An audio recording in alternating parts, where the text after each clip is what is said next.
네, 문재인 대통령이 오늘 오후 제74차 유엔 총회 참석을 위해서 3박 5일의 일정으로 미국 뉴욕 방문길에 올랐습니다. 한편 여야는 조국 법무부 장관을 둘러싸고 여전히 치열한 공방전을 벌이고 있습니다. 전문가 두 분 모시고 관련 내용 짚어보도록 하겠습니다. 김관욱 개명대 교수, 김광덕 서울경제신문 논설위원 자리하셨습니다. 어서 오세요. 네, 안녕하세요. 네, 문재인 대통령 오늘 오후 2시 정도에 유엔 총회 참석을 위해서 방미길에 올랐습니다. 이번 방미 기간에 한미 정상회담도 열리고 굉장히 좀 의미 있는 시간들이 많이 있을 것 같은데 일단은 유엔 총회 참석하는 것 대통령으로서는 3년 연속입니다. 그렇죠. 네, 이것도 굉장히 이번에는 사실 이낙연 총리가 간다는 얘기도 있었잖아요. 근데 이제 대통령이 다시 가는 데는 좀 이유가 있다고 생각을 해요. 지금 북미 비핵화 협상이 어떻게 되면 정체된 상태잖아요. 이걸 어떻게 하면 빨리 동력을 좀 불어넣어서 다시 재정상화 과정으로 가는데 좀 한국이 역할을 해보겠다. 뭐 이런 취지가 가장 큰 것 같아요. 특히나 이제 지금 트럼프 대통령이 존 볼튼 보좌관을 경질하면서까지 뭔가 이 동력을 살리려고 하는 노력을 하고 있기 때문에 두 분이 만나면 좀 긍정적인 장면이 나오지 않을까 뭐 이런 희망을 좀 가져보는데요. 또 우리 국가적 차원에서도 또 만날 필요성이 있는 거죠. 왜냐하면 일본과의 경제전쟁 과정에서 지소미아의 종료라든가 뭐 이런 문제로 미국과의 약간의 이견이 발생을 했어요. 그러니까 이런 이견도 해소시켜야 될 필요성이 분명히 있습니다. 그래서 한미 동맹을 재확인하는 그런 어떤 절차적인 장면도 필요하고 또 한 가지는 우리가 지금 얘기한 대로 방위비 분담금의 얘기가 지금 계속되고 있잖아요. 트럼프 대통령은 선거 국면이기 때문에 이것을 우리한테만 그렇게 적용하는 건 아니에요. 모든 국가. 그러니까 예컨대 우리는 1조 내던 걸 6조 내라 그러는 거고 일본 같은 경우는 2조 내던 거를 10조 내라고 지금 얘기하는 거의 곱하기 5를 지금 하고 있는 거거든요. 그래서 그 부분도 아마 내밀 있게 좀 얘기가 오고 갈 가능성도 없지 않아 있다. 뭐 이런 생각이 좀 듭니다. 방위비 분담금 문제 부분에 있어서도 좀 언급이 있을 것이다. 네.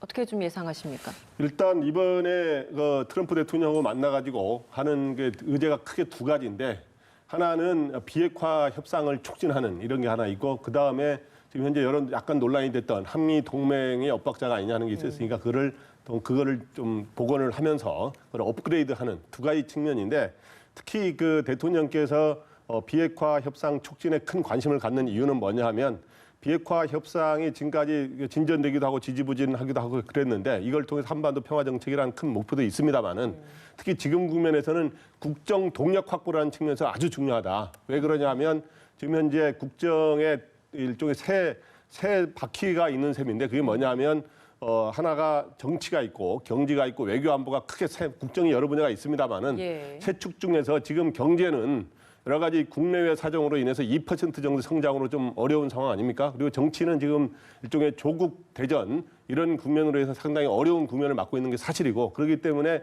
특히 지금 현재 이 비핵화 협상도 최근에는 여러 가지 돌파구를 마련 못했었는데 여기서는 반드시 돌파구를 이번에 마련해야 여러 가지 국정의 이제 이러한 위기를 극복하고 동력을 확보할 수 있다. 그렇기 때문에 이번에 특히 이제 북한에서 9월 하순에 협상을 하자고 나온 데다가 트럼프 대통령이 볼턴 전 보좌관을 해임하면서 새로운 방식으로 협상하자라고 해서 뭔가 이 계기가 되는 게 있더니 이번에 한번 좀 그거를 잘 만들어보자 하는 생각이 굉장히 강한 것 같습니다. 뭐 두 분 다 여러 가지 의제들이 있을 것이다라고 언급을 해주셨습니다만 사실 뭐 그 중에서도 한미 간 혹은 한미일 간 그리고 남북미 간 현안들이 굉장히 많이 산적해 있는 그 시기입니다. 지금 이 시점이. 그래서 다양한 의제들 중에서도 그 무엇보다 좀 주요하게 의제로 다룰 부분들이 뭘까 이것도 궁금하거든요. 아무래도 지금 우리한테 놓여 있는 것 중에 하나는 비핵화 협상을 이제 재동력을 이제 다시 강화시켜서 돌아가게끔. 그러니까 지금 뭐 고위급이 아닙니다. 실무급이 협상하는 그런 장면이 돼야 되는데 그것도 아직 시작을 못 하고 있거든요. 그런데 지금 우리가 해야 될 일은 미국의 입장과 북한의 입장을 이렇게 연결시켜 준 거예요. 서로 이견을 이렇게 좀 조정할 수 있는 그 절충안을 우리가 좀 제시해서 양쪽으로부터 추인을 받는 그런 역할을 좀 해야 되는 것인데 저는 이번에 그런 면에서는 한국 안을 가져갈 가능성이 있다. 왜냐하면 제일 중요한 차이점이 뭐냐면 방법 비법론적인 거거든요. 그러니까 북한 같은 경우는 단계적인 그리고 동시적인 그런 접근을 하는 건데 예. 미국 같은 경우는 동시적인 건 똑같아요. 그런데 이제 포괄적으로 간다는 거죠. 근데 북한의 입장에서는 포괄적으로 한 번에 다 내놔버리면 우리가 어떻게 믿느냐 이거죠. 다 내놓고 나서 이게 무장 해제되는 거 아니냐라는 우려가 있기 때문에 단계적인 접근을 원하는 거기 때문에 그런데 미국의 입장에서는 그러고 나서 또 뭔가를 만드는 거 아니냐, 우리를 또 속이려고 하는 거 아니냐 그런 우려가 있는 거죠. 그래서 단계를 조금 더 축소시킨다. 그러니까 지금 제일 우려하는 거는 북한이 계속 단계를 잘게 잘라가지고 나중에 가서 자기들이 원하는 거 그냥 다 갖고 체제 보장도 받고 이런 거니까 단계를 한 세 단계 정도로 축소를 시키면 예. 포괄적인 어떤 해결의 과정의 성격이 나올 수 있으니까 그런 방식을 아마 제안할 가능성도 있다 이렇게 생각합니다. 아무래도 북미 대화 부분에 있어서 우리 정부가 어떤 일종의 영향력을 좀 보여주기 위해서 이번에 방미를 하는 것이다라고 생각을 하시는 것 같습니다. 위원께서는 좀 어떤 생각을 가지고 일단 이번에 한미 정상회담의 의제는 제가 보기 크게 네 가지라고 봅니다. 첫 번째는 비핵화 촉진인데 그 비핵화 촉진은 어떤 식으로 하냐면은 일단 그동안은 그 볼턴 전 보좌관이 주장했던 일괄적인 선 핵폐기를 통해서 그다음 후 보상하는 이런 방식인데 이런 거를 이제 트럼프 대통령이 새로운 방식을 도입할 수 있다 그랬으니까 예. 이번 계제에 북한에서도 이야기하고 있습니다만 그 좀 유사한 건데 이런 빅딜 일괄 타결보다는 이런 단계적으로 하나씩 풀어가는 이런 방식으로 해서 특히 북한에 대한 제재 완화 이런 거를 좀 해주자 이런 거를 이제 트럼프 대통령한테 말할 가능성이 있다고 보고요. 또 예. 하나는 지소미아가 한미일 간에 이러한 공조하는 하나의 연결고리가 되는 게 있거든요. 그러니까 일본 한일 정보 보호 군사 정보 보호 협정을 좀 보완하는 이런 거를 미국에서 좀 이야기할 가능성이 있고요. 또 하나는 방위비 분담금에 대해서 지금 현재 올해 같은 경우 지난해보다 한 8.2% 올라가지고 방위비 분담금이 우리가 1조 389억인데 올해 지금 미국에서는 일단 지금 6조 원이 한미동맹의 유지비다라고 주장을 하고 있는데 뭐 이렇게 많이 올릴 수는 없는 거고 제가 보기에 미국에서는 올해 반드시 10% 이상 두 자릿수로 올리려고 노력하지 않을까 하는 게 있고 그다음 한미 간의 경제 협력으로 인해서 그런 방안이 논의된 특히 이번에 문 대통령께서 이 자동차와 이런 에너지 분야, 이런 우리나라 기업들의 투자 이런 걸 하나의 선물 보따리로 갖고 갈 가능성이 높다 이렇게 이야기하고 있습니다. 예, 좋은 외교적 성과를 가져올 수 있기를 좀 기대를 해보겠고요. 우리는 그럼 정치권으로 좀 가보도록 하겠습니다. 먼저 한국당 상황을 좀 보도록 하죠. 이걸 뭐 내용이라고 해야 될지는 잘 모르겠습니다. 홍준표 전 대표가 나경원 원내대표를 겨냥을 해서 계속 발언을 하고 있습니다. 이번에는 아들 원정 출산 의혹을 언급을 했거든요. 그렇죠. 먼저 홍 전 대표의 이런 발언이 왜 계속된다고 보세요? 그러니까 지금 홍 전 대표의 나경원 대표에 대한 어떤 지적은 처음이 아니잖아요. 지금 그쵸. SNS에서 여러 번 지금 나와 있는데 문제는 홍 전 대표 입장에서는 현 지도부를 좀 흔들 필요성이 있다. 즉 공천의 어떤 국면으로 들어가고 선거 국면으로 들어가는데 본인의 입지는 전혀 존재하지 않는 이런 장면. 그런데 보면 나경원 대표가 약한 고리로 보이는 거예요. 그러니까 황교안 대표까지 가기 전에 일단 원내대표를 흔들면 지도부 전체 흔들리는 효과가 나오는데 여당의 공격을 지금 받고 있잖아요. 예. 그런 측면에서 흔들리는 장면을 명분을 갖고 있다. 왜냐하면 만약에 이렇게 나경원 대표의 아들도 유사한 형태의 의혹이 사실로 드러난 경우, 뭐 지금 제1저자 얘기가 또 나와 있잖아요. 예. 그것도 또 서울대 실험실 사용하는 문제까지 이런 것들이 조국 장관의 어떤 자녀 얘기와 유사한 경우가 혹시 이제 사실로 드러날 경우 이것이 역풍을 불어서 자유한국당에도 상당한 타격이 갈 수 있다는 것을 사실 얘기하면서 그러면서 지도부를 흔들어서 본인의 입지를 구축해 나가려고 하는 그런 정치적 노림수가 아닌가 이런 생각을 해봅니다. 홍 전 대표 개인적인 정치적인 좀 셈법이 녹아 있는 발언인 것 같다. 어떻게 좀 평가하고 계십니까? 뭐 김 교수께서 분석을 잘해 주셨네요. 저도 뭐 홍준표 이 전 대표 그리고 나경원 원내대표도 뭐 그전에 현장에서 많이 취재했던 사람으로서 보면 홍준표 전 대표가 굉장히 이 정치적인 이런 뭐 이렇게 전략이라 할까요? 이런 거에 좀 능하죠. 그래서 저는 이런 개인적인 이유가 굉장히 크다고 보는데 홍준표 전 대표가 뭐 다른 장점이 많습니다만은 특히 이번 같은 경우는 제가 이런 거로 봅니다. 개인적으로 볼 때. 일단 본인이 현재 굉장히 정치적 입지가 어려워요, 당내에서. 어려워서 특히 내년에 반드시 총선에서 국회의원을 일단 당선되고 뭔가 차기 대권 도전 이런 거로 아마 가고 싶은 생각이 있는데 총선 공천도 사실 쉽지 않을 수가 있거든요. 그렇게 되면 현재 지도부 체제를 흔들어야 돼요. 그러면 기본적으로 황교안 대표를 흔들어야 되는데 황교안 대표를 지금 당장 흔들 만한 소재는 충분치 않기 때문에 그리고 황교안 대표를 흔들어도 그러면 바로 비대위원장을 나경원 원내대표가 맡게 돼버려요. 당원 당규상. 그렇기 때문에 나경원 대표를 먼저 흔들고 그다음에 황 대표를 흔드는 전략을 갖고 있는 게 아닌가 이런 생각을 합니다. 근데 뭐 사실 지난번에 이 홍 전 대표가 발언을 했을 때도 민경욱 의원이 거기에서 SNS에서 좀 맞대응을 하면서 설전이 좀 있었잖아요. 이번에도 역시나 지금 뭐 조국에 대해서 공격을 하기도 벅차다. 내부 총질 그만해라라고 또 이야기를 했거든요. 그래도 말이 좀 순화가 됐죠. 그렇죠. 순화가 됐는데 그 이유는 홍 전 대표가 예의를 지켜라 뭐 이렇게 얘기를 했잖아요. 그러니까 사실 대표 그리고 대통령 후보를 했던 사람과 초선의 의원 간의 어떤 그 격에 안 맞는 그런 어떤 갈등이라는 거는 국민들 특히나 야당 지지자들의 이 보기에도 굉장히 좀 언짢은 그런 측면이 있어요. 그런 걸 아마 감안해서 본인이 쓰고 싶은 내용은 쓰지만 그래도 좀 말을 순화시킨 거 아닌가 이렇게 생각이 좀 드는데요. 예. 어쨌든 지금 이 장면에서 본질은 조국의 어떤 국면, 즉 조국 장관의 어떤 국면을 계속 지켜가보고 싶은 그런 어떤 자유한국당의 정치적 속내가 그 안에 분명히 있지만 자유한국당 내부에서도 공천 국면에서는 분명히 다른 목소리가 날 수밖에 없다는 것이 지금 이 장면에서 드러난 거 아닌가 이런 생각입니다. 예. 어떻게 보십니까? 이 공천 문제로까지 이게 좀 더 커질 가능성도 있을까요? 이제 앞으로 총선이 다가올수록 이제 이슈는 조국이 일종의 국면이 있는 것이고 조국 국면이 계속 될지 또 중간에 마무리될지 모르겠습니다. 그 다음에 가장 이슈는 결국엔 당내에서는 공천이거든요. 예, 공천으로 가는 과정에서 어떻든 이거의 전초전으로 지금 홍준표 전 대표가 계속 지금 현재 지도부에 지금 현재 일종의 문제를 제기하는 이런 형식이라고 보는데요.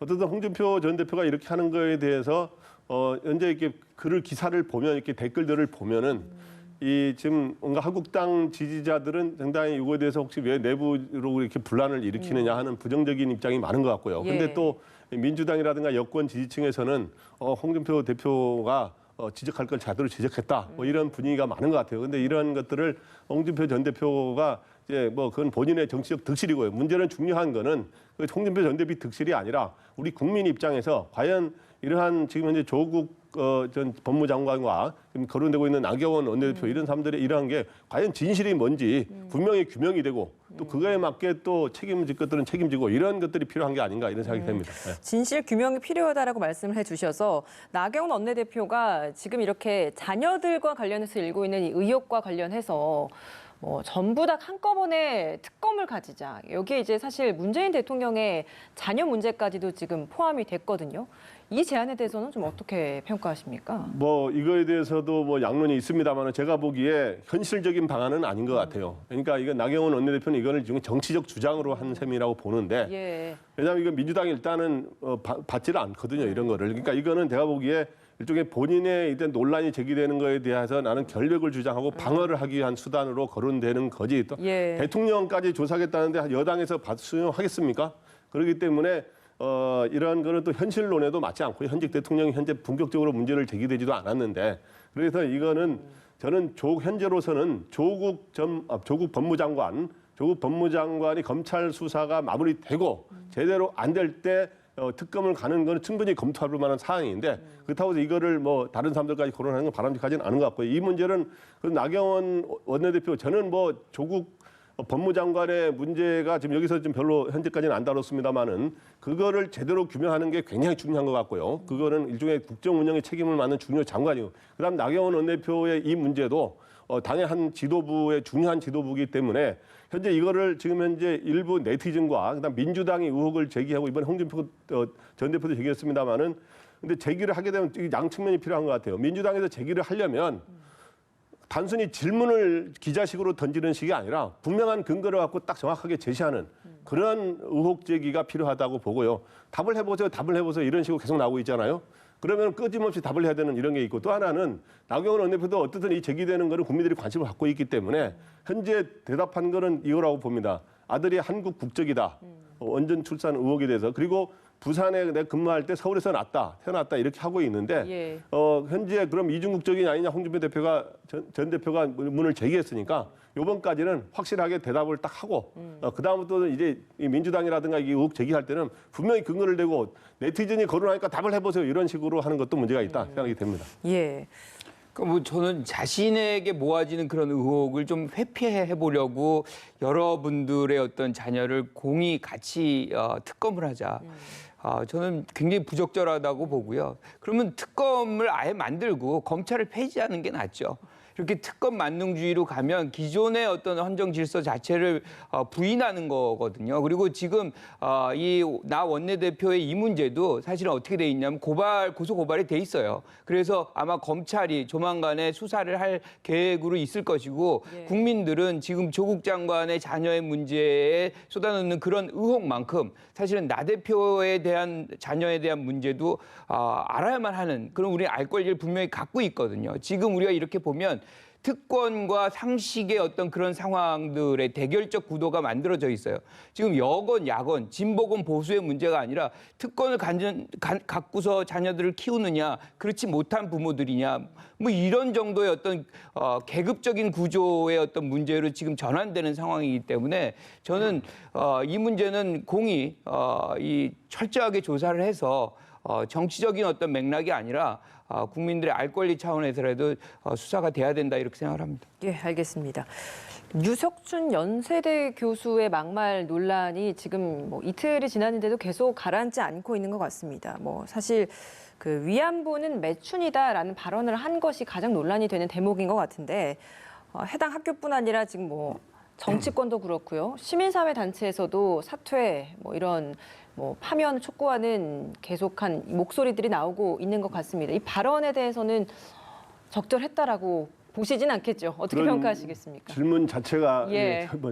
이거는 뭐 굉장히 잘못된 사실과는 너무 다른 얘기고 그리고 막말 중에서도 막말입니다. 이건 있을 수가 없는 이런 발언이고 그리고 이런 거에 대해서 또 학생이 뭐라고 했을 때 또 대응하는 발언이라든가 이런 걸 볼 때는 도저히 우리가 일반 국민으로 볼 때는 참을 수 없는 이런 내용이다 이렇게 생각이 예. 되고요. 그래서 저는 이 유석춘 교수가 2단계에서 즉각적으로 사죄하는 모습을 보여야 되고 또 응분의 여러 가지 징계라든가 그런 처분을 저는 받아야 된다고 생각을 합니다. 예. 그리고 그게 본인들의 뭐 사회에 대한 자기 주장이 있을 수 있지 않냐 이렇게 넘어갈 수 있는 게 아니라 이런 거는 우리 국가를 위해서도 좋은 게 아니고 본인은 또 보수 세력을 대변한다고 생각하는데 그 본인 생각하는 보수 세력에도 전혀 도움이 되지 않고 이런 거는 마찬가지로 조국 장관의 문제처럼 우리가 상식의 차원에서 분명히 잘못된 거를 모든 국민들이 잘못됐다고 하는 그래서 이번 기회에 이런 것들이 다 이렇게 물타기에서 넘어갈 수 있는 게 아니라 이 유석춘 이 교수라든가 조국 장관 문제라든가 이런 상식과 정의가 그리고 윤리가 살아있다는 걸 이번 기회에 확실히 보여줘야 된다 이 생각이 됩니다. 예, 김 교수님도 학교에 계시기 때문에 지금 총학생회에서도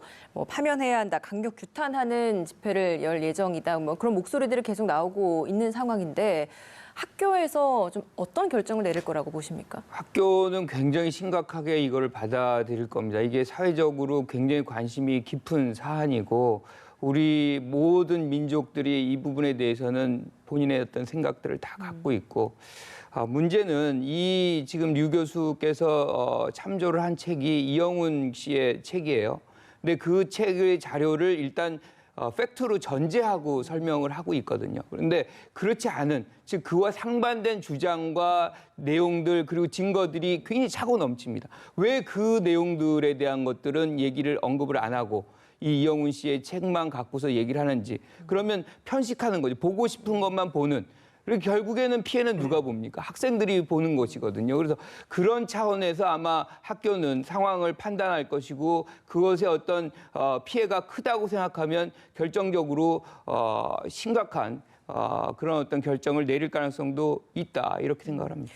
위안부 문제도 그렇고 강제징용 피해 문제들도 그렇고 사실 말씀해 주시는 것처럼 이미 역사적인 증언들, 많은 증거 자료들이 많이 나오고 있는 상황임에도 불구하고 계속해서 역사 왜곡이나 뭐 편향되는 역사 인식 이런 부분들이 나오고 있거든요. 왜 이런 현상들이 계속 나타난다고 보세요? 그러니까 이런 현상이 발생하는 가장 근본적 이유는 사실은 이 준비가 우리가 이제 일제 시대를 거둬나서 뭔가 정리를 해야 되는 그런 과정이 철저하게 이루어지지 않았던 거거든요. 거기에 대한 어떤 데이터들과 증언들이라든가 이런 것을 정부가 초기부터 다 모아가지고 실질적으로 다른 얘기가 나올 수 없는 수준의 것들을 만들어놨어야 되는데 그 과정이 없다 보니까 이렇게 몇 가지 보고 싶은 자료들만 추려가지고 그걸로 이제 자료라고 얘기하면서 자기 주장을 이어나가는 그렇게 해서 본인의 어떤 이 말이 옳다 뭐 이런 것들을 하는 왜곡된 그런 어떤 주장들이 계속 반복적으로 나올 수밖에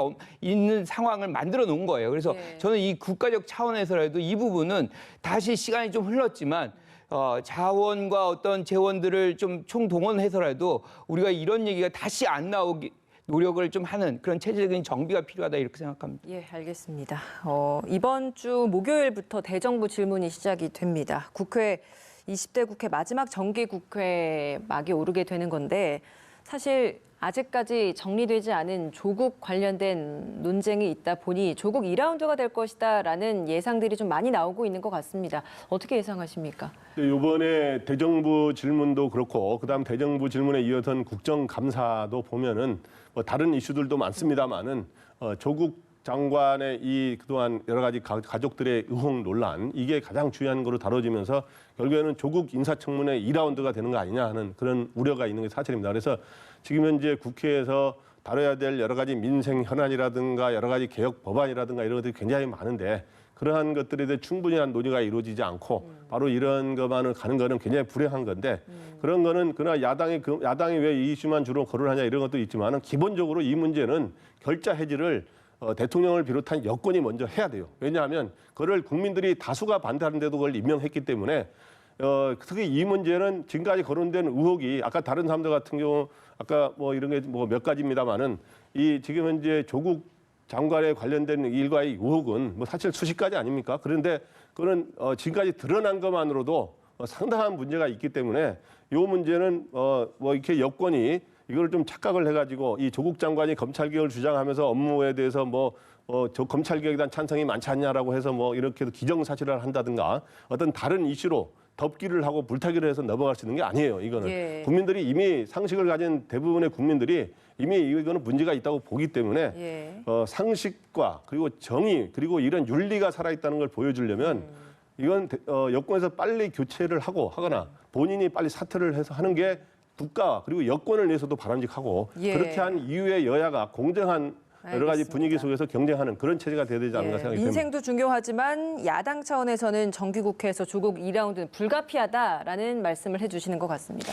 지금 사실은 이 문제는 뭐 어떻게 해도 야당은 놓고 가지 않을 겁니다. 계속해서 아마 대정부 질문하는 과정 속에서 조국 장관의 얘기를 계속 질문의 어떤 가장 중요한 의제로 삼을 텐데 그것을 우리가 기피할 수는 없는 거예요. 그만큼 이제 조국 장관에 대한 의혹도 많고 국민들도 그만큼 알고자 하는 것들이 있다는 것을 여권도 인정을 하고 정부도 그렇게 이해를 해야 되는 거예요.